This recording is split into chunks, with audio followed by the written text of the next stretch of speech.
nationwide in terms of sales. And I mean, the price of combines right now, a small average one that would be $550,000 is now $750,000. And people can't afford that because they're not making any money because the corn prices are low. So it's very complex.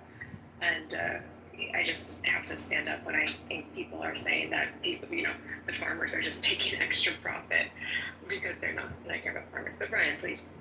I was just going to say, some people might say, well, why would you even farm if you're farming it for a loss this year? And because if I did farm it, it'd be an even bigger loss. So that's the biggest thing. I'd lose $30 an acre instead of $5. And that's what we're trying to pencil in to this whole thing. And yeah, I mean, it's been 18-hour weeks this week. I know there's other people that put in work too, but when you have, especially livestock, you can't just turn the key off at the end of the day and walk away. You have to take care of the livestock. And it's not just the row crop. I know there's a lot of row crops that go into the animal agriculture in America, but there's people so far removed that even people in my small town of less than 300 people. I got a question for you, Brian. Because Brad mentioned people in suits making these regulations. Is there any chance that these people, oh shit, he's on the fucking phone, well, anybody else who's in that, I'm just curious, because I know, like, when you look at Amazon and Walmart, like these corporations that, squeeze out the mom and pop organizations, like, they were all for legislating a higher minimum wage, around 18 to 20 bucks an hour. Not because they gave a fuck about their employees, but they knew the mom and pops couldn't pay that much, and that would just further squeeze out the competition, and give them more coverage. As far as taking over certain industries, is the same thing happening in agriculture? Maybe are there lobbyists for these bigger conglomerate corporations that are buying up all this farmland and buying up these mom and pop farmlands and things like that to add to their corporate enterprise? Are some of these people responsible for making the regulations heavy, knowing that the average mom and pop farmer can't afford these, but their multi-billion dollar corporations can? I know that in the ag industry, especially the meat industry, there's been a big shift. So I ran a company that we did massive structures for a lot of these people. And this big push that they're doing, especially in beef, I'm out of it now. But at that point, there was a massive push to have these large lots. And it was driving the prices down. Walmart was getting, the big corporations were getting involved into this. This hurts the small guy. But there's a lot that, listening to this, I grew up in the Midwest, so Iowa, South Dakota, Minnesota, Nebraska, that's the area we served, that's the area I grew up in. But seeing how, I love it when people want to talk about, they think these farmers are getting these profits like they were just saying. They'll take the $5 an acre loss over the $30 an acre loss. They don't understand that they got to pay for crop insurance, and then when it gets flooded out, do they really recoup? Well, okay, they got to replant. Well, a few years ago, the people that are farming on here would be able to explain it more. You couldn't get seed to replant. There was a shortage, so now you're out. It's a very different world in farming than it is in everything else. The cost, and they can talk to you to this, it's probably very different, but to hook into the GPS and to do some of that stuff, systems are for $50,000 just to connect to. The dollar amount that these farmers got to put into what they do is insane. There's no way, like if I decided I wanted to farm, there's absolutely no way that I could get the money to do it. Farmland went from about $2,000 an acre to, at that point, the family sold out theirs, was $14,000 an acre. Try to come up with enough land to afford to pay for your equipment alone, and look at the value in that, and then you got your inputs. So big corporations, yes, when I looked at the big farmers, they were buying land, and they could make it work a little easier than the small guy. But the small guy owns far more land and is more valuable to our system than the big farmer is. Well, in Corey, my parents are farmers. In Corey, my father was looking at 11 acres to buy right beside our property. We own 110 acres, and 11 acres for $275,000. That's like close to like $25,000 per acre. Like that's where like these small farmers, we don't have the money to again re-up these equipment. And then when we had the seed shortage, there was deals, backhand deals without a doubt going to your larger conglomerates of like Mason and Reynolds, which is near us, like where it's just like, you know, the small farmers couldn't get anything because we weren't, you know, part of those deals. And that's what's going on with so many things. They're like not just like the government subsidies, I believe, that these large corporations are getting. Again, I'm not in it. My parents are, you know, and all I hear is from them. But you know, like, you know, they go to something called Protect the Harvest every single year, which is like a nonprofit that helps farmers. And this has been going on for 20 years now, which is just that small farmers are slowly being forced out by government regulations that aren't being put on these corporations, that were held to a different standard. And then, yeah, on top of that, you know, we are required to have these insurances, have these licenses that, again, these larger corporations have to deal with. And then they also play into each other of like, we're going to give better deals to this corporation, you know, like, you know, with like seed and everything, or even like feed with, you know, cows. This just happens all the time. So. Well, another thing is people want to talk about the impact. You know, and somebody brought this up earlier. I got it right as they were talking about it. It seems like we're okay saying that we'll let these guys come across the border and work for less, but we want to have this high minimum wage for a standard of living. This goes for everything. Why are we doing any trading even with someone who is allowing basically a slave wage? We as a country have made a standard. If you can't meet it, Nike hired somebody to go into their facilities. And I'm bringing that up just as an example of what we do as Americans. So they said, oh, we're gonna hit the certain standards. So they went in and they're like, yeah, you don't hit the standards. So they moved their plants. This kept happening until they had no place else to go, and they just fired the firm that was doing it because we can't meet the standards, right? Well, here in America, it's the same thing. I had a builder that bought tons of buildings from us, and I show up, hey, we're changing out a window. Can you bring a window? It's a $700 window. I'm not leaving that place without the other window. I said, I had the freedom. I said, I'll just drive it down. Don't worry. I can do my work on the phone. I drive there and get there. He used to boast about his staff. They were farmers.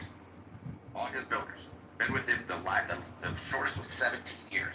So in 17 years, what do you think he was paying those guys? $25 an hour, right? But guess what? All of a sudden I show up and there's not a single person there that can speak English. He was gone at the time. I can't leave a $700 window not bringing back the other window. Sorry, you just don't drop $1,000 off, right? So I'm sorry, I go back. He calls me, we have a conversation about it. He could no longer compete against the other builders that were coming in and paying those guys $12 an hour.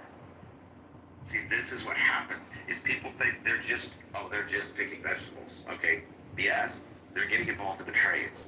Here in South Florida, they're taking over the industries, taking care of lawn care, a lot of these things. They're going to come in and they're good. Their aspirations are big.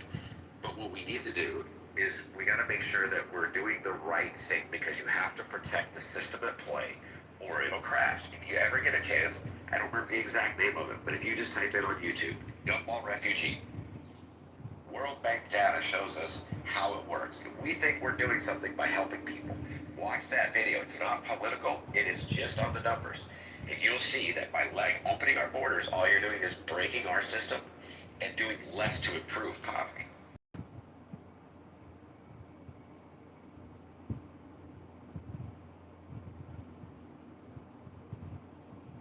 Yeah, and getting it back to the immigration topic, I think the meatpacking thing came up about the raid in Omaha, I believe. And I mean, I don't understand anyone who would want undocumented people to be working in meatpacking plants. It's a dangerous job. It's very tricky. You have no recourse.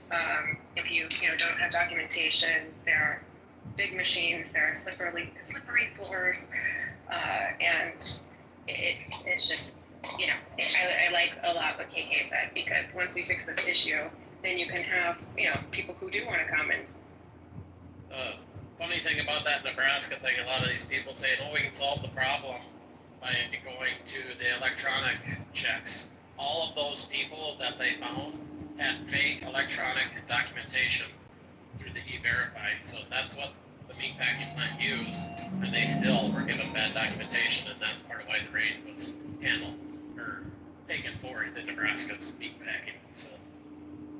I just posted the link in there for that video I just sent, but in that, when I was hiring staff, it didn't matter if I knew that someone was illegal. I had been told by people. It doesn't matter. The state of Minnesota came in to sit down with me before my doors opened up and explained to me what I was required to do. So basically, I had an I-9. I have them fill it out. I photocopy an ID. Um, and I get it to them, and then I let them deal with it. And so this is where the shortcomings in that system are. Because Well, I want to go back to this though. I wouldn't think of that as a flaw. If somebody could use fraudulent information for E-Verify, once that's investigated, the mere fact that they've submitted fraudulent information, that is a crime, and so then you can punish that. So E-Verify, even when people are submitting falsified documents, it's actually working. And if I could just piggyback on what Mo said, going back to the gentleman before talking about how he got the information, he filled out an I-9, and then he got a copy of the ID. Just if you feel comfortable saying, sir, what type of IDs did you review? And since presumably you reviewed a shitload, did you ever submit a copy of an ID with the I-9 to the government when you and your brain knew it was a bullshit ID? If you feel comfortable saying. Yep, and that's why the state came in before I opened to sit down and walk me through exactly what I was required to do. They came in unannounced, and it was fine. They were in the area. I had no problem with it, And she sat down and simply explained that I don't have to even try to validate it. If they bring it in and get it to me, I literally would take that. If they had any other identification card, immigration card, I was to photocopy the two of them together and then submit it, and not to spend a minute of my time trying to decipher it. So this is, as the training of the state literally coming in and telling me. So no, you could tell it because other people there would talk about it, but no, I would just have to submit their application with the I-9 form. It was very simple. They just didn't want us as businesses to be getting involved into trying to determine and then being held liable. So they wanted us to understand that they show it, it's on them, and as I believe it was Roger or whatever was saying, the burden falls back on them, not me as the employer. So that's kind of where you look at it. You can be skeptical, and you just go. And in the area that I was at, it was a very, very strong area for a lot of illegal immigration. We had meatpacking plants continuously getting raided. Then it was one of the largest places in the country for, hog confinements, and so there's a lot of that area. And so they do a lot of that to kind of protect small businesses in the rural area. So that's kind of it. You have your you have your thoughts. You can look at an idea and say this looks really shady, but no, just do it. Let me just say, I appreciate your transparency. Yeah, I think the importance of requiring documentation, it extends outside of just this issue. I was listening to Elon Musk talk about some of the Doge requirements that they were putting on entities that were requesting federal funding, where all they did was change the requirement where you had to, if you were requesting government funding, you had to present a receipt. And then all of a sudden, entities that were requesting tons of federal funding, once that requirement went in, they wouldn't submit a single thing anymore because they didn't have the receipt, or they knew they were full of shit. And so just simply having these guardrails and creating a process where people have to present a paper trail of what they're doing, because if you then falsely report something, then that's a crime. And so I think this is the way to go. I think this is we're a nation of law.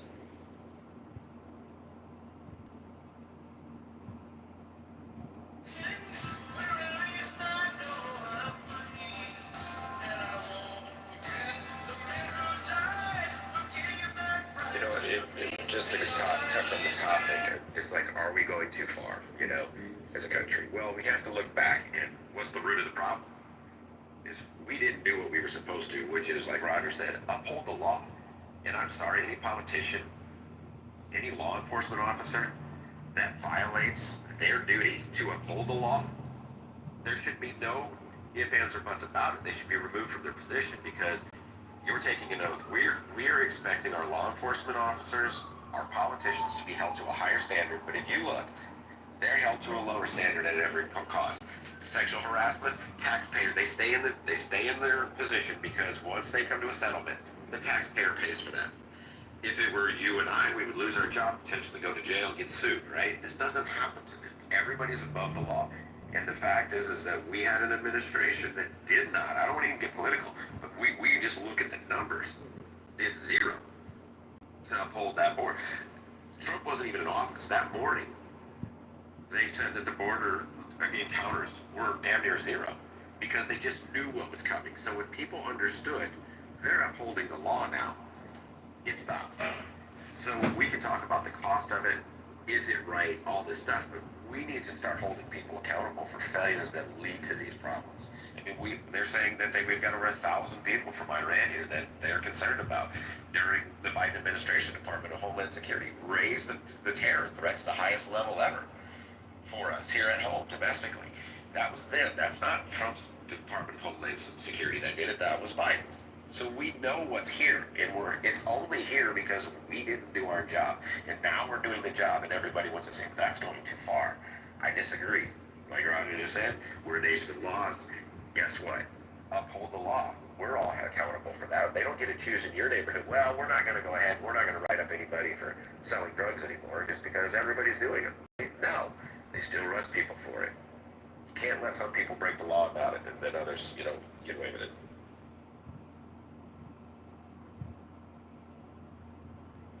To also include, Lori, there's a lot of illegals that come over. They learn how to game the system, and when the system doesn't uphold the structure for what the laws are stood for, then everyone's going to come over and take advantage of it. To include, it's profitable for other countries. For example, Mexico, if the migrants would come into